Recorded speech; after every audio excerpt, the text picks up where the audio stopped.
Hello and welcome to the Daily Millwall for Monday, the 17th of February 2025. In today's Millwall news, we have the details, better late than never, about how they're going to sell the tickets for the Crystal Palace Cup game and how many have we got. So this is from millfc.co.uk. They put this up in the afternoon, mid-morning. Mill will take on Crystal Palace in the Emirates FA Cup 5th round on Saturday the 1st of March, kick-off at 12:15 p.m. and tickets will go on sale to season ticket holders with 630 or more loyalty points from 9:30 a.m. on Tuesday the 18th of February, tomorrow. Any tickets remaining will go on sale on Wednesday to season ticket holders who have 590 or more points. And then on Thursday, it's season ticket holders who have 550 or more points. And then on Friday, it's all other season ticket holders. And then and they've got a weekend. So on Monday, it will not get to this 100%. It will not get this far, but they've put it up anyway. On Monday, it's members who have got 240 or more loyalty points. And on Tuesday, no way it's getting that far. It's members who have 160 more loyalty points. And on Wednesday, if this is you, you're dreaming because this ain't coming.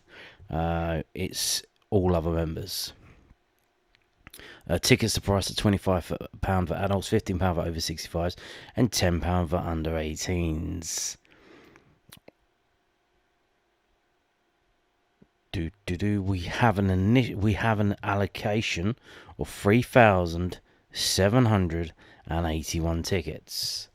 So we've got 3,781 tickets and about 8,000, 9,000 season ticket holders.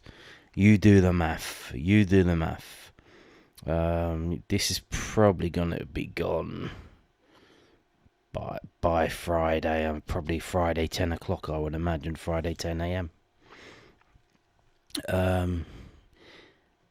We do have this graphic, which is a little more clearer to see. I don't know why they don't put the graphic on the story, because they spend the time and effort to do it, and it's very clear and concise, as you can see here. What I've just said. Tomorrow, for season ticket holders who are on 64, 50 or more loyalty points. I've seen a few people don't really know what loyalty points are. If you go onto your ticketing account, we go to the Millwall website, log into your Millwall profile, then click on the ticketing thing, and it will log you straight in because they're connected. And then you go to the sidebar and you click on it, and it will tell you how many loyalty points there's a thing you got to click on to go through to see how many loyalty points you got. And a lot of people think, it's just like how many extra tickets you buy. Well, that's if you're a member. If you're a season ticket holder, you get loyalty points just for doing that straight off the bat. And I think it's last 2 seasons or last 3 seasons, which is why you can see 630. So season ticket holders who've been a season ticket holder for the last 3 seasons, they've got I think it's like 200 per season ticket. So they've got 600. And then if they buy other tickets, away tickets, and do you get Ferrari tickets? I think you do. So if they buy cup games as well, so basically your 630 or more are your 100%ers, the ones that go to at least every home game. So all the cup games as well. So they're the ones who are getting first in line. Not only that, but people have been doing that for the last 3 seasons or 2 seasons, like I said, whatever it is. So there you go. That's what it is. Now still got a bit of post-match stuff from the game, which is funny because we've got a game tomorrow, but hey ho, here we go. This is from londonnewsonline.co.uk. It's been handled in extremely good fashion. Millwall boss Alex Neil provides positive review. Millwall head coach Alex Neil has praised the work done by everyone at the club since he replaced Neil Harris as head coach at the end of December. The former Norwich City, Stoke and Preston boss was appointed after Harris, the club's all-time record goalscorer and man who led the Lions out of the League One to the Championship, opted to step down. Millwall are 7th in the form guide for the last 6 matches, taking 11 points over that period. They have also progressed to the 5th round of the FA Cup. Neil, speaking after Saturday's 1-1 draw against West Brom, said, I think the club, myself and staff and players have done extremely well in the short period of time that we've been here. And that's not me blowing my own trumpet or anybody else's. We came in playing Saturday, Tuesday nearly every week. And, I've had 2 clean weeks, one building into Dagenham and one building into Leeds, both cup games. So I haven't had a clean week even for a league game. For the players to take on board what I'm asking them to do, mid-season with no pre-season, an influx of signings, people out of contract in the summer, and all the dynamics that works with, I think everybody's handled it in extremely good fashion. What you can see is that we've performed very well today against one of the teams that's in the playoffs and ready to try and get out of the league, and I don't think we can ask much more right now than what everybody's done, and today we'd have loved to have won. Did we deserve to win? Yeah, I think so, but they're probably just the small margins we need to try and put in our favour. And also we have this from the southwarknews.co.uk. Alex Neil backs Millwall winger to shine in the Championship and downplays the significance of the club record tag. Alex Neil downplayed the significance of Camille Negley's status as Millwall's record signing and said that the winger will be a really good player for this club. Negley has started 2 games for the Lions since he signed from Sparta Rotterdam in the last few days of the January transfer window and was the first player off the bench in Millwall's 1-1 draw with West Bromwich Albion on Saturday, coming on in the 65th minute for Aaron Connolly. The 23-year-old has yet to record a goal contribution, but looked dangerous on the weekend, stinging Baggy's goalkeeper Joe Wildsmith's hands with a powerfully struck effort late on that spill to Luke Cundall, whose close-range effort was blocked. Well, the whole club record thing for you, I think you just need to put that to bed because, it would be 1 pence more than we spent on another guy, Neil said on Saturday. What you find with deals is, deals are not as straightforward as you think they are because you've got add-ons and you've got this and you've got that. And if he scores an overhead kick in the World Cup final, so, I wouldn't read too much into all of that. What I will say is that we did spend significant funds on Camille, and Camille I feel is a technically really gifted player, and I think the physicality of the Championship is going to maybe take it a little bit of time to get up to speed. But what you could see today was those flashes and moments where he lands on the ball, and technically he's super equipped, and tactically he's very good as well because he's come from Dutch football, and a lot of the players in those types of countries, tactically are very, very good. So Camille will be a really good player for this club. I've no doubt about that. It just might take a bit of time to bed in. Negley was one of 8 players who joined the club during the January transfer window, while Neil was appointed as the coach only 2 days before the window opened on December the 30th. I think the club, I think myself and the staff, and I think the players, I think we've done extremely well in the short period of time that we've been here, Neil said. And that's not me blowing my own trumpet or anybody's trumpet. So this is the quote that we just read about. Yeah, so they just added a little bit and then add the other quote as well.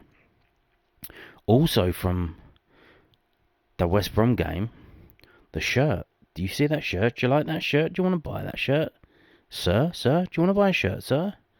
You can bid on Millwall vs West Brom Albion match-worn shirts. Yes, you can, sir.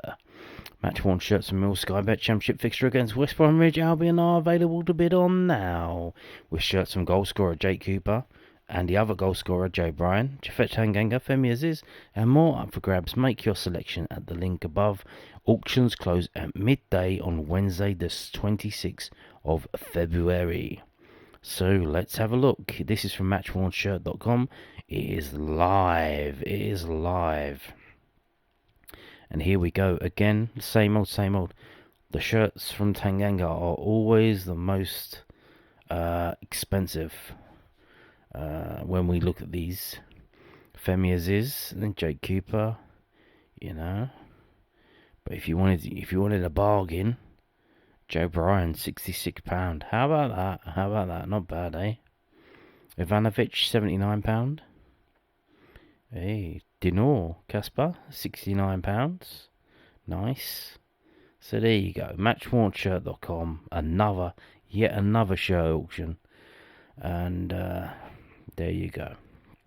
Now, obviously, I told you about the under-21 game tomorrow, and yes, it is being held at Prince's Park in a stadium. You can go if you want to go. The kickoff is at 1 p.m. GMT. And it will cost you. Fans can attend Tuesday's fixture with admission priced at £3 for adults and £2 for concessions. So there you go. This is from CharltonFC.com. Charlton AFC? Why is their website Charlton? Oh, because of the Athletic. Okay. That makes sense. So CharltonAFC.com. Yeah, but if you wanted to buy a match pass from Millwall, it would cost you £4. But then at least you don't have to go to Dartford then, Pros and cons in every deal. Talking of the youth, another loan extension. Dillon Addai to stay on loan at Chesham United. So, yeah, here we go. Again, a youth loan, 28 days. And it has to be renewed. Dillon Addai set to stay at Chesham United for a further 28 days. The stopper has impressed between the sticks for the Vanarama National League South side and will now remain a part of their squad until early March. Addai will hope to feature in Chesham's next fixture, which is home to Salisbury on Tuesday night. Keep up to date with the progress of Dillon and the other Lions loanees in Mill's weekly Loanwatch article. And there's a picture there. Has he headed the ball? There you go. Now, that weekly Loanwatch feature, here it is. Lions loanees in weekend action. Just 3 of Mill's loanees started for their respective clubs last weekend. Kevin Nisbet started and scored as Aberdeen picked up a first league win in 98 days by defeating Dundee 2-1. The Scottish striker opened the scoring a minute before the half-hour mark, pouncing to fire home a rebound. Adam Mayer was also in action as Bromley beat Fleetwood Town 1-0 in Sky Bet League 2, appearing for the full game as Kamal Grant stepped off the bench late on to replace Ben Thompson and secure the 3 points. Elsewhere, Dillon Addai was absent from Chesham United 11 as they lost 3-1 at home to Enfield Town, with Chin Ockley an unused substitute in Wokin's 1-1 Vanarama National League draw at home to Tamworth. Henry Hearn is still injured. And then they got games here. What we got? We got National League games on Tuesday and Wednesday, and then there's other games on Saturday. So there you go. Now we got game tomorrow again with the Tuesday. Preston North End away, a former club of the manager Alex Neil. This is the historical record from 11v11.com, and it's sorted by trips to Preston. First ever game up there in October 1928, nearly 100 years ago. 4-3 win to Millwall. Nice.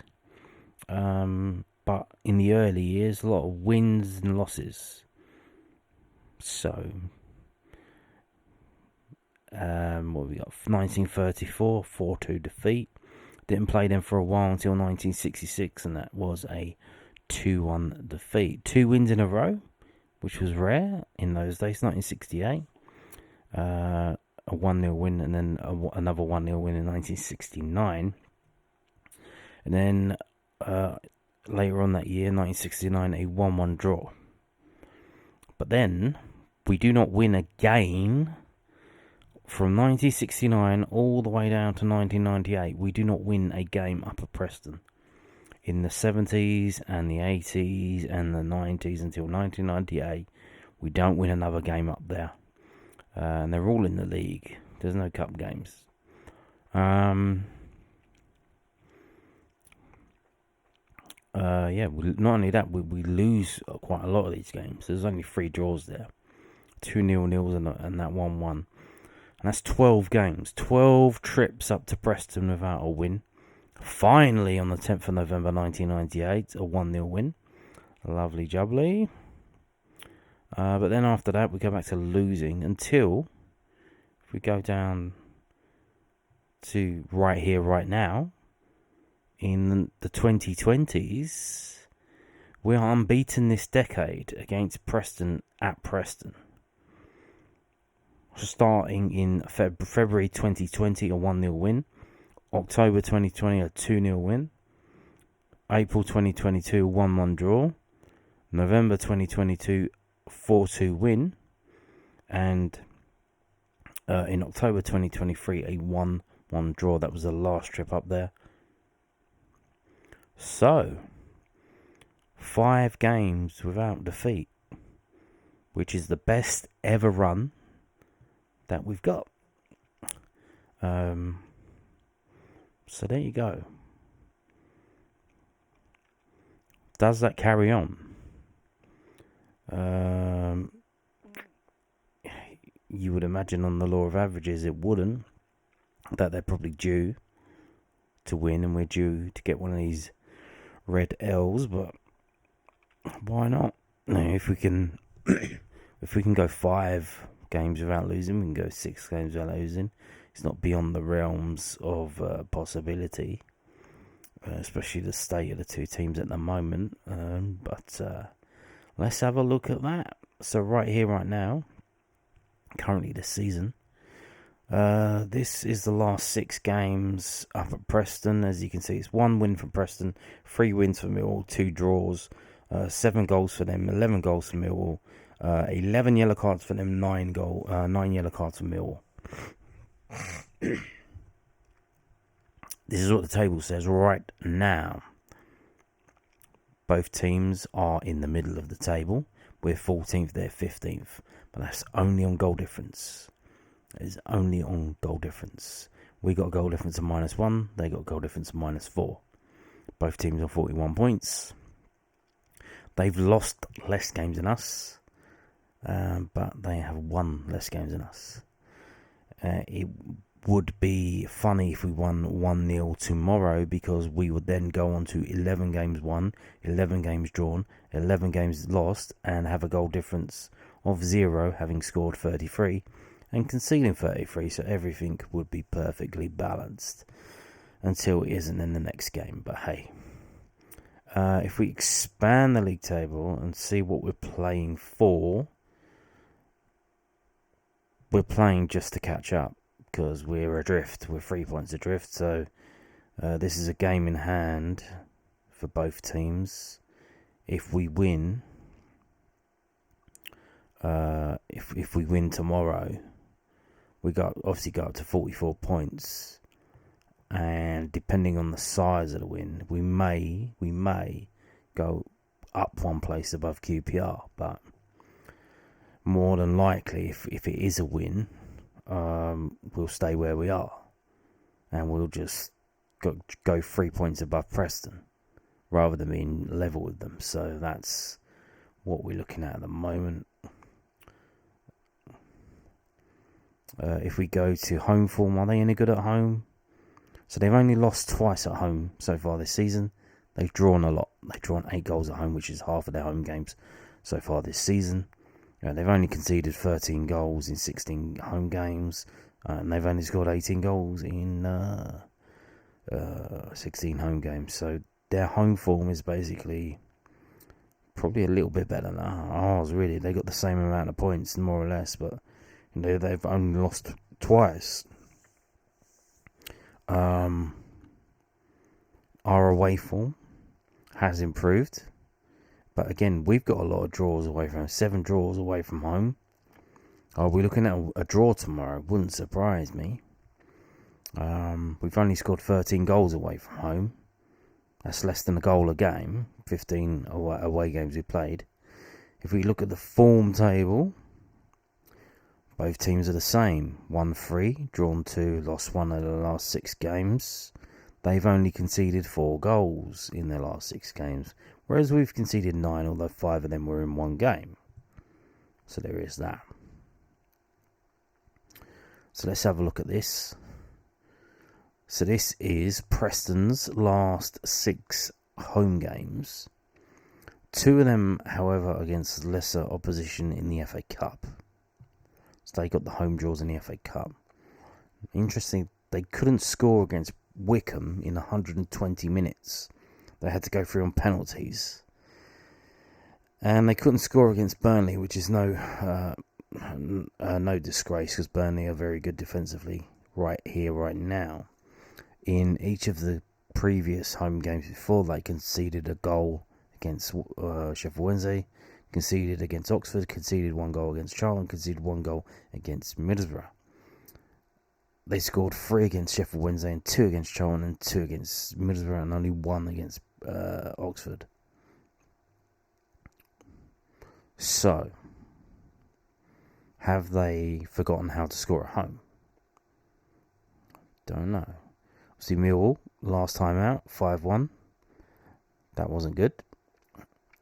But a lot of that was confusion and mistakes from Millwall, realistically. But before that, if you look at this, all of these away games here, bar the Coventry one, these are all under Alex Neil.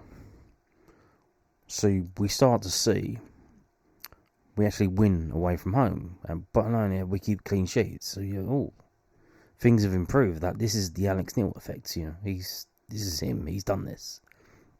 1-0 win at Luton, 1-0 win at Portsmouth, 2-0 win up at Leeds. That's in the FA Cup. But then you have this Plymouth game. You're like, what happened there? Spanner in the works. Apparently he tried to change. He said he tried to change it. Tried to be more attacking because it was Plymouth and he thought they were dog shit and it didn't work out that way. So I'm sure, obviously, he's going back to Preston. I don't think there's much animosity there because he was seen at the ground at times.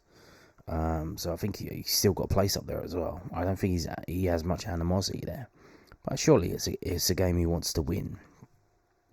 But doubt that we'll be going gung ho and trying to show them up and smash them. I'm sure it'll be pretty much like these other games where it's going to be a 1-0 win. Here's the strengths and weaknesses according to WhoScored.com and the styles of play. If we go on to the prediction, let's have a see. What do they think?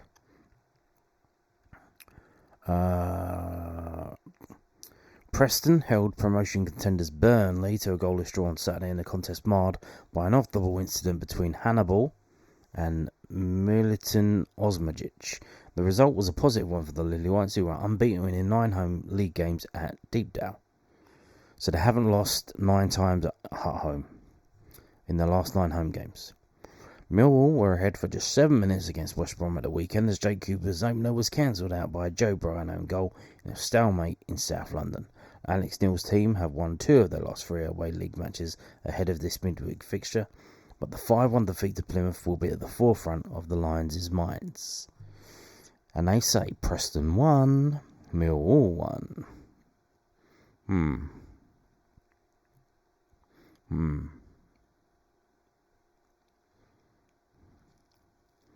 Exactly. Moving on to this. This is from sportsmole.co.uk.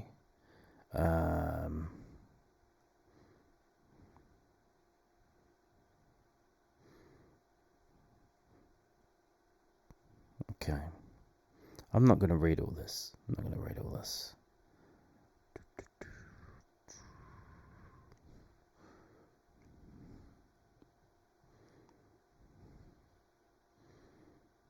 Okay. They say Preston 1, Millwall 1. Millwall may have gone 11 games without defeat against Preston, but 4 of their 7 head-to-head matches have finished all square. And with the two sides level on 41 points, we think that a close-fought encounter with the results being will result in the spoils being shared. So they've both gone for 1-1. Which you've seen the table. Both teams are level. Pretty similar, really. I would say, if we have a look over here or over this side, RBW 3 assists. Femi's is 5 assists. Why is he not playing? And what's happened since he stopped playing? Who did he assist? He assisted Ivanovic. Ivanovic looks a bit ropey since RBW's not been playing. The two of them complement each other. Is Ivanovic going to play? Is Coburn coming back? I don't know. But it would, obviously, you would expect there'll be some changes, and hopefully one of those changes is that RBW comes in. Because the guy has vision. And he works well with Ivanovic. But we wait to see. So, they've both gone for 1-1. I'm going to go for 1-0 to Millwall. I think the Plymouth game was an anomaly. I think we're going back to what it was before, and what it was before is, we win 2-0. We won 1-0 at Luton, we won 1-0 at Portsmouth, we won 2-0 at Leeds. I think we're going to win this 1-0. And on that note, thank you for watching, and goodbye.